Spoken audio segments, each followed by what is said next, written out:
Ada penelitian dilakukan di sini, di Rumah Sakit Al-Islam, di instalasi gawat darurat. Pada pasien-pasien dengan serangan jantung, Pak. Bukan pasien biasa, serangan jantung kan kedaruratan tingkat tinggi.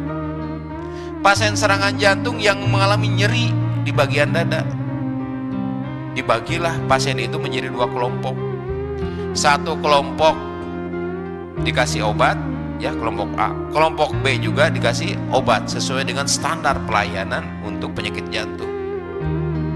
Cuma ada bedanya, Pak. Kalau kelompok A itu tidak ada intervensi zikir, kalau kelompok B itu diberikan intervensi zikir.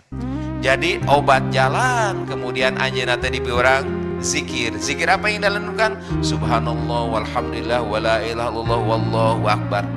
Ditelitilah dalam jangka waktu sekitar 20-30 menit. Ternyata, Pak, ada perbedaan antara kelompok yang diberikan intervensi zikir dalam progres penurunan ambang nyeri.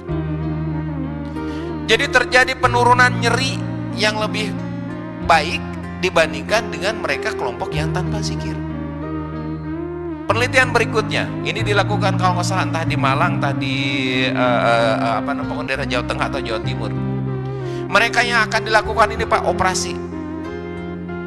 Jadi sebelum dilakukan operasi ada premedikasi, namanya premedikasi. Setelah dilakukan operasi, Pak, ada juga obat. Nah, dibagi 2 kayak tadi, Pak. Satu kelompok yang dengan obat-obatan saja, satu kelompok dengan obat dan zikir. Ternyata kuantitas nyeri pada mereka dengan intervensi zikir itu jauh lebih menurun. Artinya ternyata aspek-aspek ruhiyah, kolbia itu juga ngaruh. Penelitian yang dilakukan di berbagai negara, ini pernah saya tulis di sini di bukunya, Pak, ya. Penelitian bagaimana aspek zikir itu terhadap biomarker penyakit jantung. Jadi biomarker itu adalah petanda, Pak. Jadi kalau misalnya ada muncul zat tertentu, ya, berarti kemungkinan di dalam jantung itu ada gangguan. Itu namanya biomarker, misalnya seperti itu. Nah, ada intervensi yang disebut dengan gratitude intervention. Intervensi rasa syukur berterima kasih. Dari hasil penelitian itu ternyata, Pak, rasa terima kasih yang diungkapkan dan dilatih terus-menerus dengan protokol-protokol tertentu bisa menurunkan biomarker petanda kerusakan sel-sel jantung. Masya Allah. Jadi, Pak, kalau kita kaji secara ilmiah, Pak, zikir itu bukan suatu hal yang biasa-biasa. Kita tidak membuktikan dalam kapasitas kebenaran dalam surat Al-Ra'd ayat 28. Bukan kapasitasnya, karena sudah pasti benarnya. Kita pengen meneliti bahwa Allah janji alladzina amanu tatmainul qulubuhum bizikrillah, ala bizikrillah tatmainul qulub. Jadi ketika manusia itu hanya tenang, hanya tentram dengan zikir, kita coba teliti ini. Ternyata ketenangan dan ketentraman itu ketika zikir jauh lebih meningkat. Salah satu buktinya adalah peningkatan gelombang alfa pada mereka yang sedang berzikir.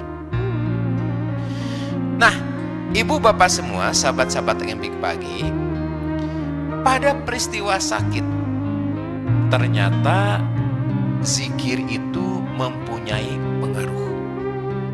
Kita coba sekarang, Dok, kalau begitu pengaruhnya ke bagian mana yang ada di dalam tubuh?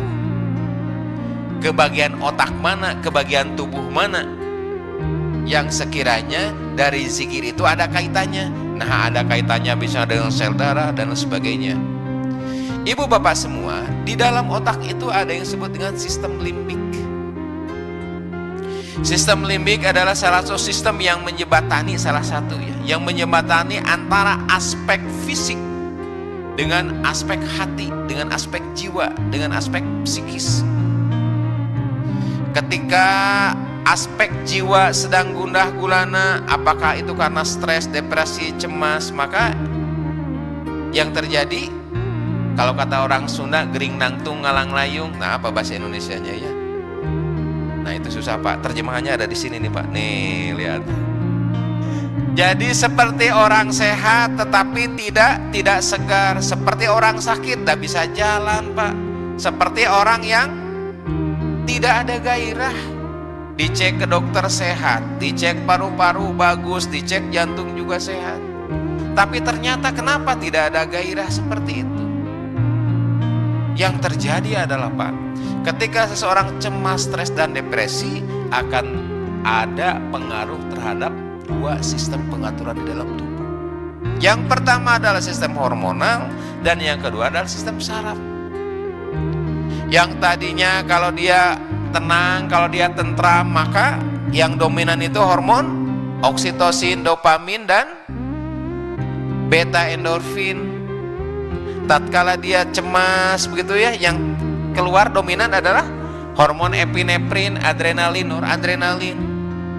Fungsinya akan berbeda. Jadi Bapak Ibu semua, ketika seseorang diamanahi atau ditakdirkan menderita sakit, hal yang paling menjadi kunci dari kesembuhan adalah bagaimana sikap dia menerima takdir itu.